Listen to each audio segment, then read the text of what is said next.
Hello বন্ধুরা, আমি শম্পা।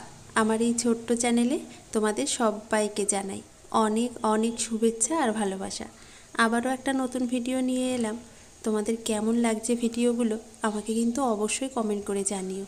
আজ না রিতবাবু অনেকটা দেরিতে ঘুম থেকে উঠেছে, মানে সকালে যে ঘুমটা ঘুমায় সেই ঘুমটা অনেকটা দেরি করে ফেলেছে। তাই দেখো চান করাতেও কিন্তু অনেকটা বেলা হয়ে গেছে, কিন্তু চান করে যে ও ঘুমায় সেটা আর ও ভুলেনি, আবারও ঘুমিয়ে পড়েছে। আর ও যখন ঘুমিয়েই পড়লো, ঘুম থেকে উঠলে দুপুরে খাওয়াবো, আর তত সময় একটু কাজ সেরে নেব। যে কাজগুলো ওকে নিয়ে একদমই করা সম্ভব নয়, সেই কাজগুলো একটু ঝটপট সেরে নিচ্ছি। তারপর দেখো সকালে বাজার এনেছিল, সেগুলো এখনও অবধি ওঠানো হয়নি, সেগুলো একটু গুছিয়ে নিচ্ছি। এটা ভেতো শাক। এই শাকটা শুধুমাত্র কাল করব বলে প্লাস্টিকেই রেখে দিলাম, না হলে কিন্তু আমি শাক সবজি প্লাস্টিকে রাখি না। যখন ফ্রিজটা এনেছিলাম ওই ফ্রিজের দোকান থেকেই বলে দিয়েছিল জানো তো, সবজি সবসময় কাপড়ের প্যাকেটে করে তারপরে রাখতে, তাহলে নাকি সবজি অনেক দিন ভালো থাকে, সহজে পচে যায় না। তাই তখন থেকেই আমি আর প্লাস্টিকে কোনো সবজি ফ্রিজে রাখি না। দেখো রিতবাবু আবার উঠেও পড়লো, একটু খেলাধুলো দিদির সাথেও করলো। ইচ্ছা তো করে সারা দিনই খেলা করি, তবে সেটা তো আর সম্ভব নয়, ওই যতটুকু সম্ভব আর কি। খেলা করবে বাবা, খেলা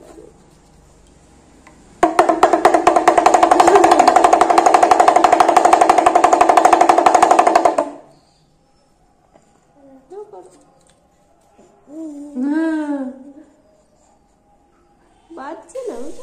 ও নিজেও দেখো কত চেষ্টা করছে ওটাকে বাজানোর, তবে ঠিকভাবে বাজাতে আর পারছে না, শুধু নাড়িয়েই যাচ্ছে। ও বেচারার আর কী দোষ বলো, এটা বাজানোর টেকনিকটা ওর ঠিক জানা নেই। তবে যাই হোক, চেষ্টা তো করছে, অবশ্যই একদিন না একদিন বেজেই উঠবে ওর হাতে, আর সেদিন আমি তোমাদের সাথে অবশ্যই শেয়ার করব। আর দেখো এখানে খেলা করতে করতে মিমি চলে গেছে, তাই ও দিদিকে ডাকার চেষ্টা করছে ওর কাছে। ও তো আর ভাষায় প্রকাশ করতে পারছে না দিদি আয় খেলবো, ও ওর মতো করেই আর কি ডাকার চেষ্টা করছে। তাই আমি ওর হয়ে একটু সাহায্য করে দিচ্ছি দিদিকে, যাই দিদি আমার সাথে বসে খেল। তারপর আর কোনো ভিডিও বানাইনি, সোজা পরের দিন সকালবেলা। মেয়ের না পরীক্ষা চলছে জানো তো, ওর একদমই কোনো চিন্তা নেই, যত চিন্তা যেন আমার।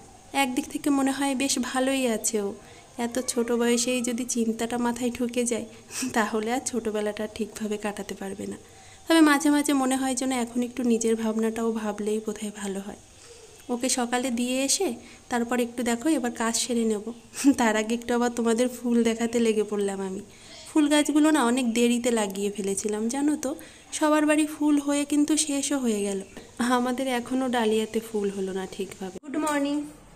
মর্নিং আর নেই, অনেক বেলা হয়ে গেছে আর চান পুজো অনেক আগে হয়ে গেছে। আজ একটু ভিডিওটা শুরু করতে দেরি হয়ে গেল।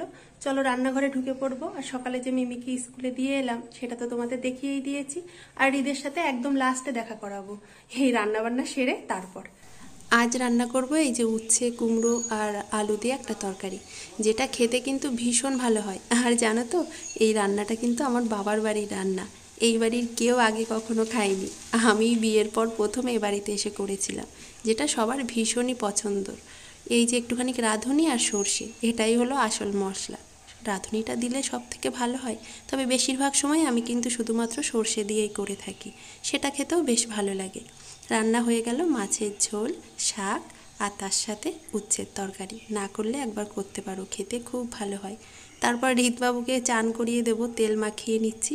আর মিমি স্কুল থেকে চলেও এলো, ওদের তো সকালবেলা স্কুল হয় 7টা থেকে 11টা পর্যন্তই ওর স্কুল হয়, তো ও তাড়াতাড়ি বাড়িতেও চলে আসে। এর পরের বার থেকে আর এটা হবে না। যাক, আবারও আসবো নতুন একটা ভিডিও নিয়ে কাল। তোমরা সবাই ভালো থেকো।